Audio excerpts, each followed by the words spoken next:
Hey everyone, and welcome to This Explainer. Go ahead and take a deep breath, let your shoulders drop, and let's just settle in for a minute.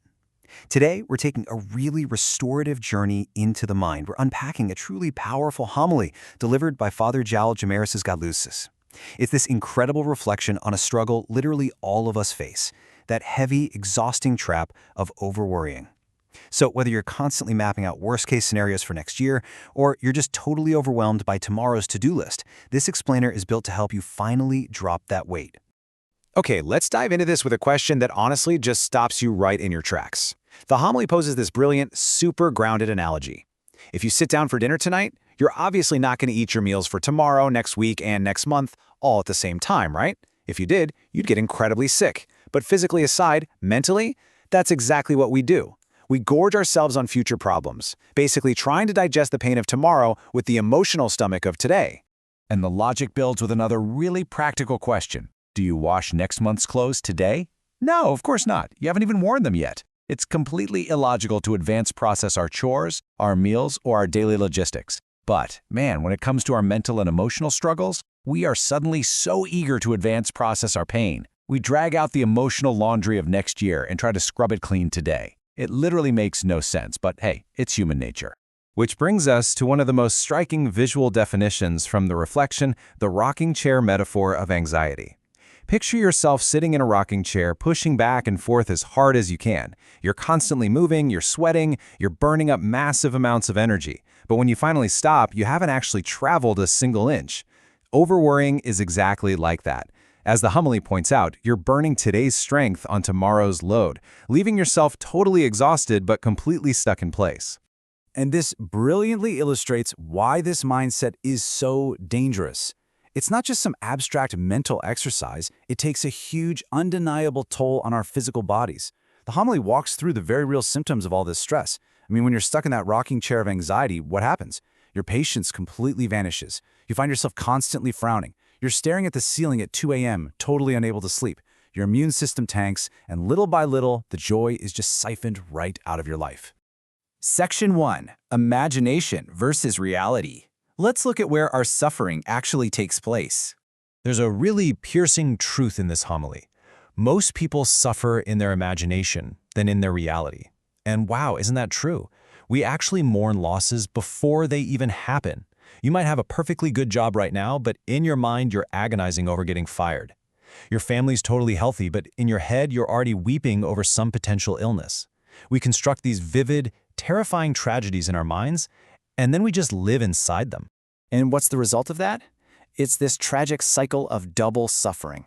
Step 1, we suffer intensely in our own minds, just agonizing over an event that hasn't even happened. Step 2, if that unfortunate event actually does come to pass, well, we suffer a second time in reality. Anxiety basically forces us to endure the exact same pain twice. Why put yourself through the absolute agony of a problem before it even arrives at your doorstep? Now, what's really interesting about this slide is a fascinating cultural metaphor used to describe this trapped anxiety. It's the rotten egg, or in Tagalog, nabubugok. It describes an egg where the pressure is trapped inside, refusing to hatch or break out, so it just spoils and rots from within. When we bottle up our fears and refuse to release them to God, or even just to ourselves, that trapped pressure spoils our spirit. We have got to let it out. Moving to Section 2, Wisdom from the Gospel. Let's shift to a day-by-day approach. The anchor for this entire perspective comes straight from the Gospel of Matthew. Do not worry about tomorrow. Each day has enough trouble of its own. What's so powerful about this is just how realistic it is. The gospel isn't promising some magical, problem-free life.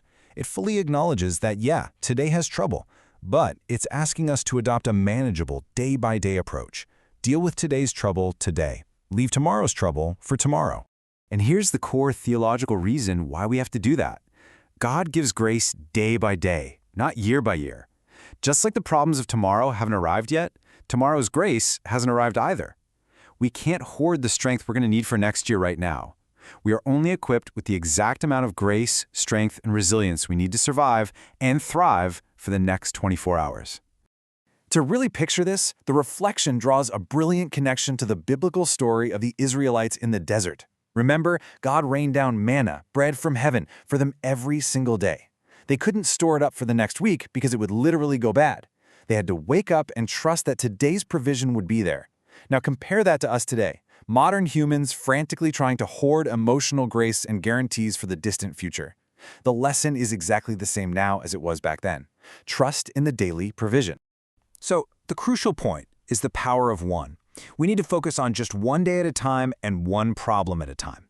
Look, the right amount of stress pushes us to grow, for sure, but the second we cross that line into overwhelming anxiety, it just paralyzes us. We have to bring our focus back to the power of one. Section 3. Worrier or Worrier. It's time to choose your mindset. Let's contrast these two approaches, because it is night and day. The worrier operates from a total foundation of trust. They look at a massive obstacle and say, okay, my problem is big, but my God is bigger. On the flip side, the worrier essentially places their faith in fear. They become a total slave to their anxiety, looking at that exact same obstacle totally exhausted and saying, God is big, but my problem is bigger. One of these mindsets liberates you, the other one completely enslaves you. And this dichotomy actually goes a step further, with a really profound psychological and spiritual insight. The root of many sins is actually fear, not malice. We tend to think people do bad things just because they're bad people, but so often destructive behavior is born out of a profound, deep-seated lack of trust. It's the worrier panicking, thinking they have no other choice, and taking matters into their own hands. Let's walk through some specific examples from the source to see what I mean. Why are people greedy? Often, it's not actually a love of money, but this deep, unmanaged fear of poverty, of losing what they have. Why do people cheat? A totally paralyzing fear of failure. Why are some people so excessively arrogant? Because they're terrified of being ignored or deemed unimportant. Behind so many of our absolute worst choices is simply fear, sitting right there in the driver's seat.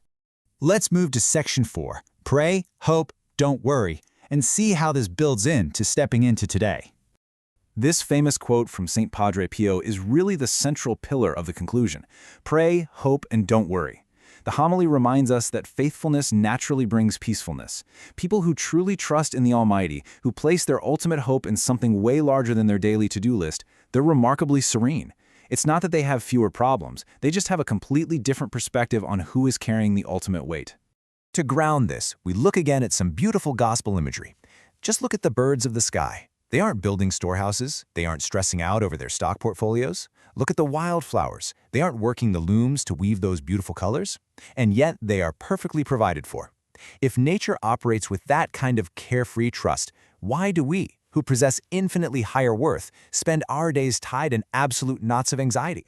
But we aren't just left with pretty poetry here. There are highly practical, actionable steps to actually break this worry cycle. Step 1. Literally look at the birds and flowers. Step 2. Connect with nature. Go to a park, or hey, even get a pet. The reflection notes just how therapeutic animals are, because they force you out of your own head and ground you right here in the present moment. And finally, step 3. Actively choose to trust the Almighty with the things you just cannot control. Which brings us to this final, really uplifting summary. Do not worry, be happy, and trust the Almighty. Look, even if the things you're terrified of actually happen, even if you fail, it is not the end of the world. The homily uses this incredible phrase, reminding us that failures are really just fertilizer for our future growth. Tomorrow is already totally safe in God's hands, so we really don't need to try and control it today. I want to leave you with this provocative question. When you close this explainer and go about the rest of your day, who are you going to be? Are you going to be a worrier, trapped in that rocking chair, carrying tomorrow's load on today's back? Or are you going to be a warrior, trusting the provision for today and letting tomorrow take care of itself? The choice is entirely yours. Thanks so much for learning with me today, and I'll catch you in the next explainer.